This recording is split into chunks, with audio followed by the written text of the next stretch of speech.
स्वागत है आपका उत्तर प्रदेश साप्ताहिक करंट अफेयर्स की सीरीज में। इस वीडियो में हम लोग 9 मार्च से लेकर के 16 मार्च तक के उत्तर प्रदेश के करंट अफेयर्स को देखेंगे। वीडियो अगर पसंद आए तो वीडियो को लाइक करें, शेयर करें और चैनल को सब्सक्राइब कर लें। सबसे पहला टॉपिक हमने लिया है राष्ट्रीय स्वच्छ वायु कार्यक्रम पर नेशनल कॉन्फ्रेंस जो हुआ है 11 से 13 मार्च 2025 को गोरखपुर में राष्ट्रीय स्वच्छ वायु कार्यक्रम पर नेशनल कॉन्फ्रेंस हुआ है। ये याद रखेंगे आप लोग। कहाँ पर हुआ है तो गोरखपुर में आयोजित किया गया है। इस कॉन्फ्रेंस में कार्बन उत्सर्जन को न्यूनतम स्तर पर लाने और पर्यावरण संरक्षण के लिए प्रौद्योगिकी और जन जागरूकता के समन्वय पर जोर दिया गया है। इस कॉन्फ्रेंस में ही साल 2027 तक गोरखपुर को खुले में कचरा जलाने से मुक्त करने के लिए सही रणनीति तैयार करने पर चर्चा की गई है। गोरखपुर नगर निगम और WRI इंडिया के संयुक्त प्रयास से इस कॉन्फ्रेंस का आयोजन किया गया है। फिर से याद रखेंगे आप, राष्ट्रीय स्वच्छ वायु कार्यक्रम पर नेशनल कॉन्फ्रेंस कहाँ आयोजित किया गया है तो गोरखपुर में। यह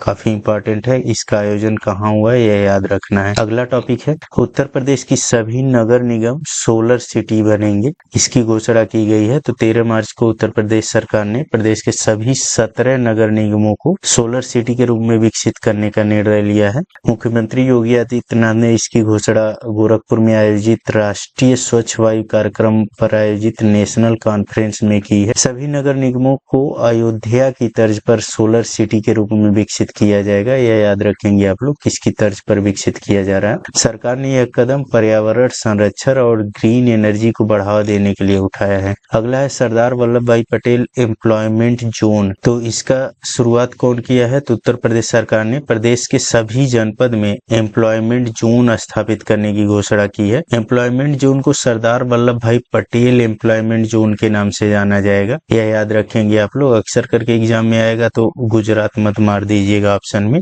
उत्तर प्रदेश सरकार ने यह शुरू किया है। इस जोन के माध्यम से युवाओं को प्लेसमेंट तथा करियर काउंसलिंग की सुविधा प्रदान की जाएगी। इस जोन को स्थापित करने के पीछे सरकार का उद्देश्य युवाओं को गृह जनपद में रोजगार प्रदान करना है। याद रखेंगे आप लोग, अदर जनपद में नहीं, गृह जनपद में ही जिस जनपद के वे हैं उसी में रोजगार प्राप्त करने के लिए युवाओं को प्रेरित करना है। अगला टॉपिक है यूपी सरकार हेरिटेज इमारतों को होटल के रूप में विकसित करेगी। तो उत्तर प्रदेश सरकार ने राज्य की 3 हेरिटेज इमारतों को होटल के रूप में विकसित करने का निर्णय लिया है। इसके लिए पर्यटन निदेशक प्रखर मिश्रा और golden triangle fort and palace private limited के MD मानवेंद्र सिंह शेखावत के बीच समझौता हुआ है। तीनों इमारतों को जैसलमेर के सूर्यगढ़, यह याद रखेंगे आप लोग, जैसलमेर के सूर्यगढ़ की तर्ज पर हेरिटेज होटल के रूप में विकसित किया जाएगा। कौन कौन से 3 हेरिटेज इमारत हैं तो लखनऊ में रोशन उद्दौला छतर मंजिल और मिर्जापुर जिले में चुनार का किला। ठीक है, यह 3 हेरिटेज इमारतें हैं। लखनऊ में रोशन उद्दौला और छतर मंदिर और मिर्जापुर जिले में चुनार का किला। ऐसा निर्णय राज्य के हेरिटेज संपत्तियों को पुनर्जीवित करने और उनके पुराने गौरव को बहाल करने के साथ साथ राजस्व को बढ़ाने के लिए किया गया है। यह पहल उत्तर प्रदेश में विरासत पर्यटन को बढ़ावा देगी। श्रमिक कल्याण प्रणाली के लिए इंडस एक्शन और यूपी सरकार के बीच समझौता किया गया है। 12 मार्च को यूपी सरकार ने श्रमिक कल्याण प्रणाली को सुदृढ़ करने के लिए इंडस एक्शन ग्रुप के साथ समझौता किया है। इंडस एक्शन ग्रुप और उत्तर प्रदेश के बीच यह समझौता 3 सालों के लिए कहां पर किया गया है तो लखनऊ में किया गया है। इस समझौते से असंगठित क्षेत्र के करोड़ों श्रमिकों की उत्तर प्रदेश सरकार की सामाजिक सुरक्षा लाभों तक पहुंच आसान करेगी। कौन से क्षेत्र के तो असंगठित क्षेत्र के श्रमिकों के लिए है। समझौते के अनुसार इंडस ग्रुप डिजिटल और आधुनिक तकनीक के माध्यम से राज्य सरकार की वर्तमान श्रमिक कल्याण प्रणाली को आधुनिक बनाने में मदद करेगी। अगला टॉपिक है देश का पहला अस्थायी कलाग्राम। ठीक है, यह काफी इंपॉर्टेंट है। यह कहां पर खोला गया है तो उत्तर प्रदेश सरकार ने प्रयागराज में देश का पहला अस्थायी कलाग्राम स्थापित करने का निर्णय लिया है। याद रखेंगे आप लोग, पहला अस्थायी कलाग्राम का निर्माण देश में कहाँ किया जा रहा है तो उत्तर प्रदेश में प्रयागराज में किया जा रहा है। इसका निर्माण उत्तर प्रदेश क्षेत्र सांस्कृतिक केंद्र के तहत किया जा रहा है। यह कलाग्राम अगले 1 साल में बनकर तैयार हो जाएगा। भारत सरकार के संस्कृति मंत्रालय ने हाल ही में देश के हर सांस्कृतिक केंद्र में कलाग्राम स्थापित करने का निर्णय लिया है। कौन सा मंत्रालय भारत सरकार का? तो संस्कृति मंत्रालय ने। ठीक है। अगला है विश्व ग्लूकोमा सप्ताह का आयोजन किया गया है। यह कहाँ पर किया गया है? तो यह बलरामपुर जनपद में किया गया है। कब से कब तक? तो 9 से 15 मार्च 2025 के बीच बलरामपुर जनपद में यूपी के विश्व ग्लूकोमा सप्ताह का आयोजन किया गया है। ग्लूकोमा को काला मोतियाबिंद भी कहते हैं।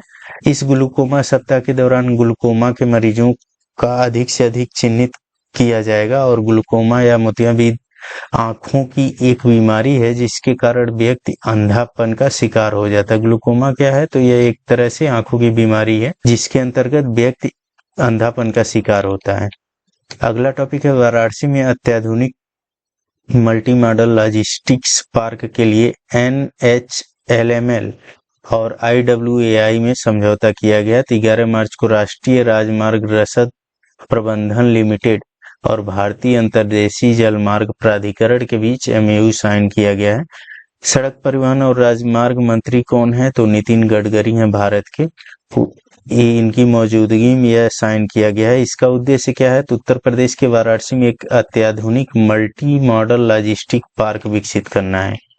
वाराणसी में प्रस्तावित MMLP का विस्तार लगभग 150 एकड़ क्षेत्र में होगा।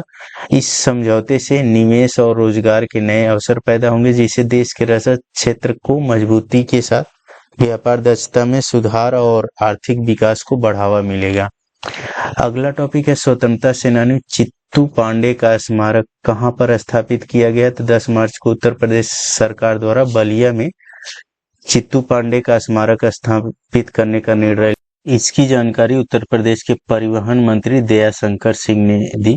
यह कहां पर स्थापित किया जाएगा? तो बलिया जनपद के जो मेडिकल कॉलेज प्रस्तावित किया गया है बनाने के लिए उसके प्रांगण में स्थापित किया जाएगा। चित्तू पांडे को बलिया का शेर बोला जाता है और यह किसके लिए प्रसिद्ध है? तो साल 1942 के भारत छोड़ो आंदोलन में इनकी महत्वपूर्ण भूमिका है तो वह इसलिए प्रसिद्ध है। याद रखेंगे आप लोग, भारत छोड़ो आंदोलन के दौरान यह चर्चा में आए थे। अगला टॉपिक है महर्षि दधीची कुंड को राजकीय पर्यटन केंद्र बनाया जाएगा। 10 मार्च को उत्तर प्रदेश सरकार ने महर्षि दधीची कुंड को राजकीय पर्यटन केंद्र बनाने का निर्णय लिया है। तो यह कहां पर स्थित है? तो यह हरदोई जनपद के गोपा मऊ के दही गांव में स्थित है। याद रखेंगे आप लोग, दही हरदोई जनपद के। ठीक है, यह जनपद याद रखेंगे आप लोग कि महर्षि दधीची कुंड कहाँ है? हरदोई जनपद में है। ऐसी मान्यता है कि इस कुंड में देश के सभी धार्मिक तीर्थों का जल मिश्रित है। अगला टॉपिक है उत्तर प्रदेश राज्य स्मार्ट सिटी मिशन का कार्यकाल बढ़ा दिया गया। कितने वर्षों के लिए बढ़ाया गया? तो 2 वर्षों के लिए बढ़ाया गया है। अब राज्य स्मार्ट सिटी मिशन वित्तीय वर्ष 2026-27 तक संचालित होगा। इस राज्य स्मार्ट सिटी मिशन का कार्यकाल 31 मार्च को समाप्त हो रहा था।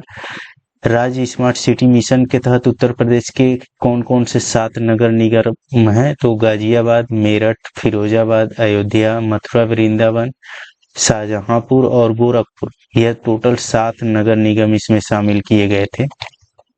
अगला टॉपिक है जौनपुर महोत्सव 2025।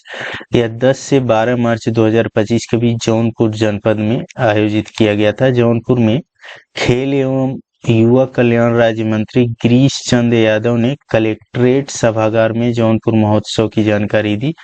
यह 3 दिवसीय महोत्सव जौनपुर के शाही किला में आयोजित किया जा रहा है। इस महोत्सव में जौनपुर जनपद से संबंधित स्वतंत्रता सेनानियों, समाज सेवियों, खिलाड़ियों और विशिष्ट लोगों को सम्मानित किया जाएगा। इसके साथ ही समाज के ज्वलंत मुद्दों पर चर्चा भी की जाती है। अगला टॉपिक है खेलो इंडिया महिला ताइक्वांडो चैंपियनशिप। ठीक है, तो यह 8 मार्च को अंतर्राष्ट्रीय महिला दिवस के मौके पर लखनऊ में आयोजित किया गया था। ठीक है, याद रखेंगे आप लोग कहाँ पर आयोजित किया गया, तो लखनऊ में आयोजित किया गया। खेलो इंडिया महिला ताइक्वांडो चैंपियनशिप का आयोजन लखनऊ के केडी सिंह बाबू स्टेडियम में किया गया। ठीक है, स्टेडियम भी याद रखेंगे। इस चैंपियनशिप का आयोजन भारत सरकार और उत्तर प्रदेश सरकार द्वारा संयुक्त रूप से किया गया। अब यह कोहिमा 2025 8 मार्च को आर्टिफिशियल इंटेलिजेंट में चुनौतियां और अवसर, ठीक है, इंजीनियरिंग और प्रबंधन अनुप्रयोग कोहिमा 2025 पर 8वें अंतर्राष्ट्रीय सम्मेलन का समापन हुआ। यह कहाँ पर किया गया इसका आयोजन, तो 7 से 8 मार्च तक लखनऊ के मोहनलालगंज के अंबालिका इंस्टीट्यूट ऑफ टेक्नोलॉजी में हुआ। इस अंतर्राष्ट्रीय सम्मेलन में कृत्रिम बुद्धिमत्ता के बढ़ते अनुप्रयोग के संबंध में चर्चा की गई। नोएडा में माइक्रोसॉफ्ट इंडिया का डेवलपमेंट सेंटर का शिलान्यास हुआ है। यह 7 मार्च को शिलान्यास हुआ है। मुख्यमंत्री योगी आदित्यनाथ ने नोएडा सेक्टर 145 में अत्याधुनिक सेंटर का आधारशिला रखा है। यह सेंटर भारत में माइक्रोसॉफ्ट का सबसे बड़ा डेवलपमेंट और रिसर्च सेंटर होगा। इस सेंटर में cloud computing, quantum computing, artificial intelligent और साइबर सुरक्षा से संबंधित तकनीकों पर विशेष ध्यान दिया जाएगा।